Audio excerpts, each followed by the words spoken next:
Hai, gue Meo. Gue mau cerita tentang pengalaman di rumah lama gue. Rumah yang terletak di sebuah komplek di kota Depok. Cerita ini sendiri terjadi beberapa tahun yang lalu, saat gue dan keluarga gue memutuskan untuk membangun sebuah rumah di komplek ini. Sebelum dibangun, di lokasi ini hanya ada rumah dan di depannya ada pohon mangga yang sangat besar. Rumah ini terletak tepat di ujung pertigaan jalan, atau yang sering dibilang rumah tusuk sate. Singkat cerita, setelah bokap gue beli rumah itu, rencananya rumah itu akan dihancurkan dan akan dibangun rumah yang akan gue tempatin. Awalnya sih berjalan lancar-lancar aja, sampai akhirnya menuju proses penebangan pohon mangga. Karena pohon mangga yang sangat besar, akhirnya para tukang memakai gergaji mesin. Tapi anehnya pohon itu susah tertebang. Kita mengira awalnya karena mata gergajinya yang sudah tumpul. Dan kebetulan tukang-tukang itu lupa untuk membawa mata gergaji cadangan. Dan mau gak mau, proses penebangan pohon mangga itu harus kita lanjutkan keesokan harinya. Pada keesokan harinya, si tukang yang harusnya nebang pohon gak datang. Akhirnya ditelepon lah sama bokap gue. Ternyata tukang itu sakit. Padahal sehari sebelumnya dia sehat-sehat aja. Sebelum telepon ditutup, si tukang itu cerita ke bokap gue. Katanya, dia bermimpi bertemu seorang wanita yang berpakaian gaun putih dengan rambut panjang yang terurai. Mukanya pucat, yang sedang menyeringai sambil menatap tajam ke arah si tukang itu. Pandangannya seperti orang yang marah, kata si tukang. Karena bokap gue cukup klinik, akhirnya ia memanggil salah satu orang pintar kenalannya untuk melihat apakah di tempat yang akan dibangun rumah gue ada penunggunya.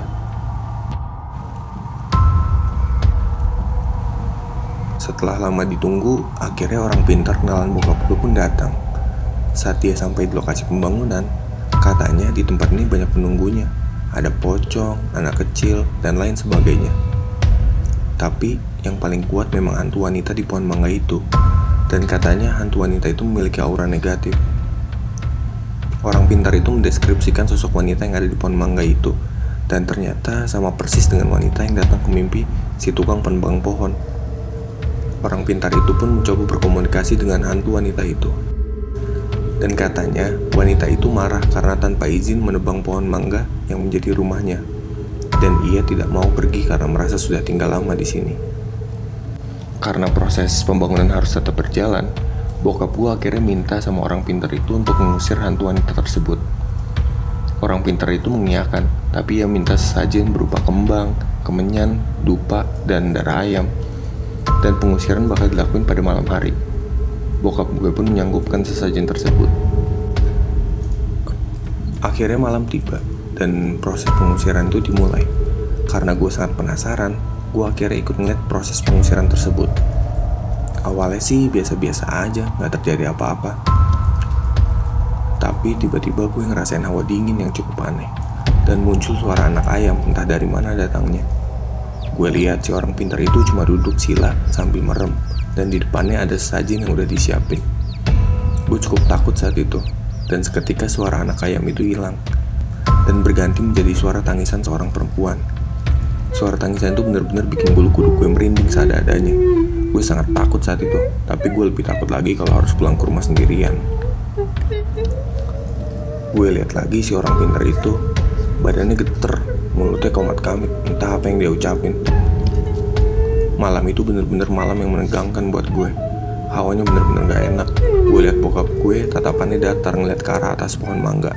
Dan ketika gue lihat ke arah yang bokap gue lihat, badan gue lemes. Kaki gue rasanya gak ada tenaga buat berdiri. Mulut gue juga susah banget buat ngomong. Gue kaget karena ini pertama kalinya gue ngeliat hantu dengan mata kepala gue sendiri. Gue ngeliat sosok yang sama persis dengan apa yang dilihat di mimpi tukang penebang pohon. Sesosok wanita yang menggunakan gaun putih dan ada bercak darahnya. Mukanya sangat pucat, matanya hitam, rambutnya terurai sangat panjang. Dan yang paling gue ingat adalah senyuman menyaringainya. Sampai sekarang pun gue masih takut kalau ingat sosok tersebut. Gue yang ketakutan setengah mati gak bisa ngelepasin pandangan dari sosok tersebut. Sampai akhirnya bokap gue nepok pundak gue dan nyuruh gue duduk dan lihat ke bawah aja. Entah apa yang terjadi selanjutnya, tapi sepertinya cukup lama gue ngeliat ke tanah. Dan tiba-tiba proses pengusiran tersebut sudah selesai. gue lihat lagi ke arah pohon mangga dan sosok wanita tersebut sudah gak ada. Dan keesokan harinya, pohon mangga itu pun kita tebang. Kata orang, rumah tusuk sate banyak penunggunya, dan gue akui memang benar. Banyak kejadian yang gue alamin di rumah lama gue, dari gangguan-gangguan kecil sampai menampakkan sosoknya. Ya, itulah salah satu pengalaman gue berurusan dengan makhluk yang tak kasat mata. Percaya atau enggak, tapi gue memang mengalaminya.